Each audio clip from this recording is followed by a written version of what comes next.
Bem-vindo à lição número 8 com o tema Adore o Criador. E o que vamos estudar nesta semana? O que estudamos nesta semana?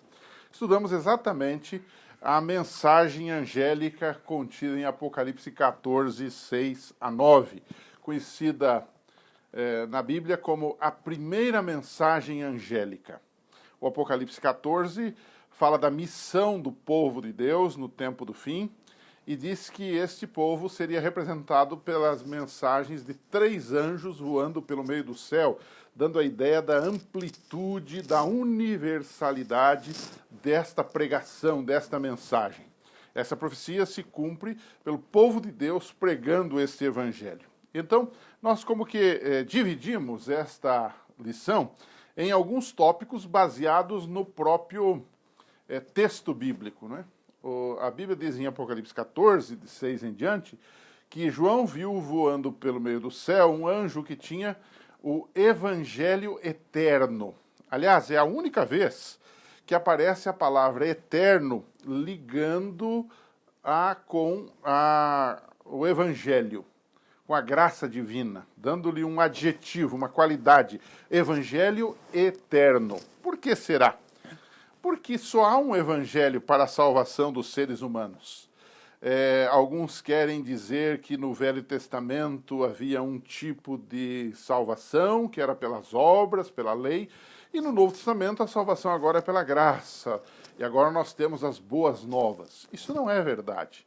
O homem sempre foi salvo, foi perdoado, por causa da graça de Deus. Então, o evangelho é eterno.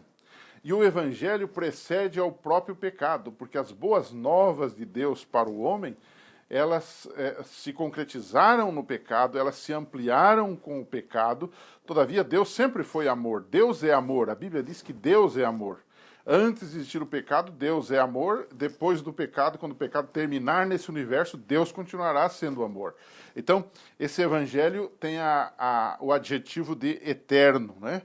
O ladrão na cruz, por exemplo, só para citar um exemplo, ele foi perdoado por Jesus. Jesus basicamente declarou: estou lhe dizendo agora, estou lhe dando a certeza hoje de que o seu pecado está perdoado e, portanto, você vai estar comigo no paraíso.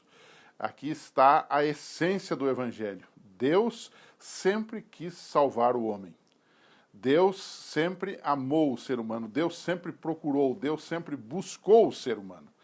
Então, no episódio, por exemplo, do ladrão, a gente percebe que ele não conseguiu fazer nada por Deus. Ele já estava numa cruz, quase morrendo, e ele foi salvo assim mesmo. Este é o grande amor de Deus. Essas são as boas novas. Isto é evangelho. Todavia, esse evangelho é eterno. Mesmo antes do pecado, ele já existia. O amor de Deus é eterno, como eterno é o próprio Deus. Bem, uma segunda parte da nossa discussão aqui diz que o conteúdo desta mensagem do primeiro anjo é: temei a Deus e dai-lhe glória.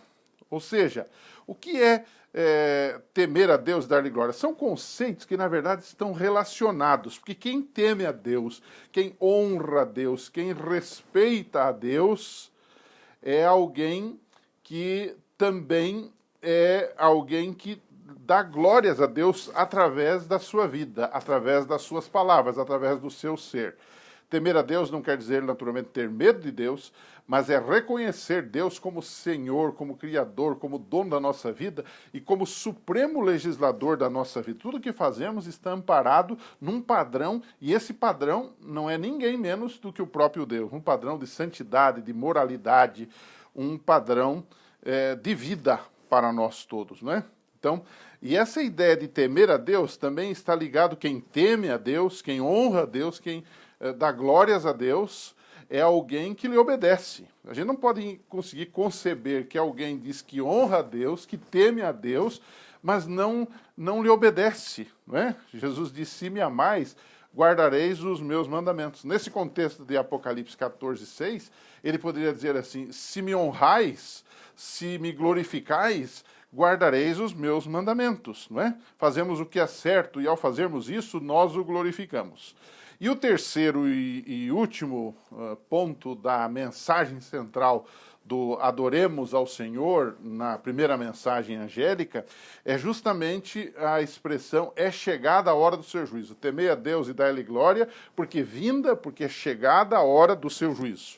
É claro que nós entendemos essa expressão, chegada a hora do seu juízo, no contexto de Apocalipse 14 e no contexto do tempo do fim, como sendo o tempo que começou a obra de Jesus no santuário celestial, do juízo investigativo. O dia da expiação, como era na terra, começou no céu e era também um dia de juízo, um dia de purificação, onde Jesus está julgando o caso primeiro dos mortos e passando depois para os vivos, e imediatamente após isso ele voltará à terra para buscar os seus escolhidos. Mas quando falamos de juízo, a gente fica às vezes preocupado.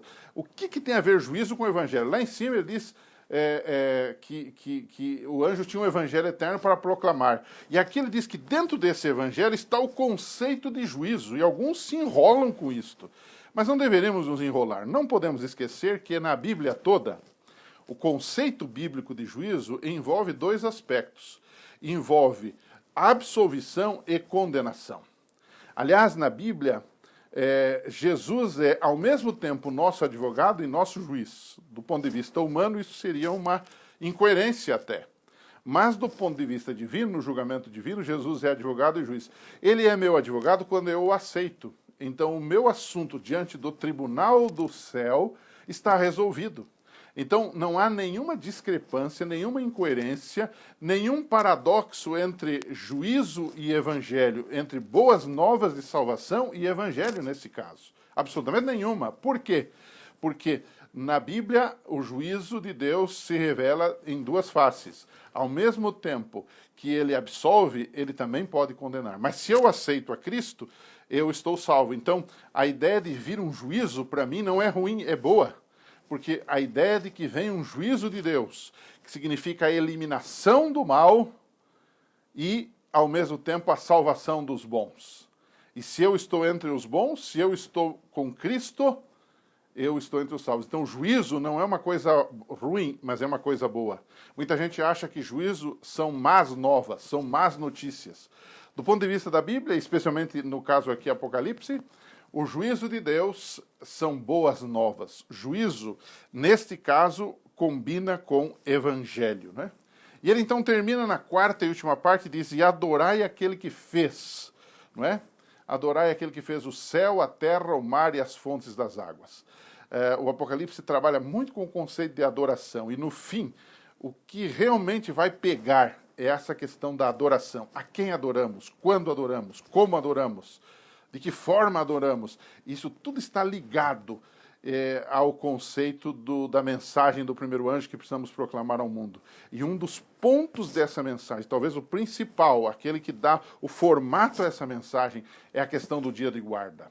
Qual é o dia que a Bíblia fala que, através dele, reconhecemos a Deus como Criador e Senhor de todas as coisas? Aliás, até o linguajar desse verso 9 de Apocalipse 14, que fala de adorar aquele que fez o céu, a terra, o mar e as fontes das águas, nos remete, lembra? Faz uma alusão a Êxodo 20, versos 8 a 11, que é justamente o teor, o conteúdo do quarto mandamento da lei de Deus que trata do sábado. E é por isso que o sábado passa a ser, no grande conflito entre o bem e o mal, um ponto de toque, um ponto especial, um ponto relevante nessa história toda. E nós não podemos desprezá-lo. Guardar o sábado aqui, reconhecer o sábado, não é apenas parar. Eu já disse isso num outro programa aqui, que os preguiçosos e vagabundos estariam todos salvos nesse caso, porque eles não trabalham dia nenhum, nem no sábado. O assunto aqui tem a ver com adoração. A quem adoramos? A quem estamos reconhecendo? Ao guardarmos o sábado, não é apenas parar, é também parar, faz parte do mandamento. O descanso faz parte do mandamento. Todavia, é mais do que isso. Tem algo, digamos, filosófico, teológico por trás disso. É quem eu estou reconhecendo como meu Deus, como meu Senhor, como meu Criador. Este é o ponto que diz, adorai aquele que fez o céu, a terra, o mar e as fontes das águas. É, digamos, um reconhecimento especial de que somente Deus é o nosso Criador. Então, para terminar, e já que o tema é adoração, adore ao Senhor ou adore ao Criador, você deveria trabalhar com uma pergunta com seus alunos. por que o sábado está relacionado com a primeira mensagem angélica? Ou como ele está relacionado? Muitas coisas eu já falei, muitas coisas eu já expliquei. Tome esses elementos e discuta de novo com seus alunos para esse assunto ficar bem fixo. Porque às vezes tem muita gente que está dentro da igreja, já está batizado há um bom tempo e não sabe por que nós falamos tanto de sábado. Se o Apocalipse, por exemplo, 14, nem fala a palavra sábado, na questão da adoração, na mensagem do primeiro anjo. E por que nós falamos tanto em sábado relacionado com a mensagem dos três anjos, especialmente com a mensagem do primeiro anjo? É bom a gente refletir um pouquinho sobre isto. E na semana que vem a gente se encontra aqui, se Deus quiser. Um abraço e até lá.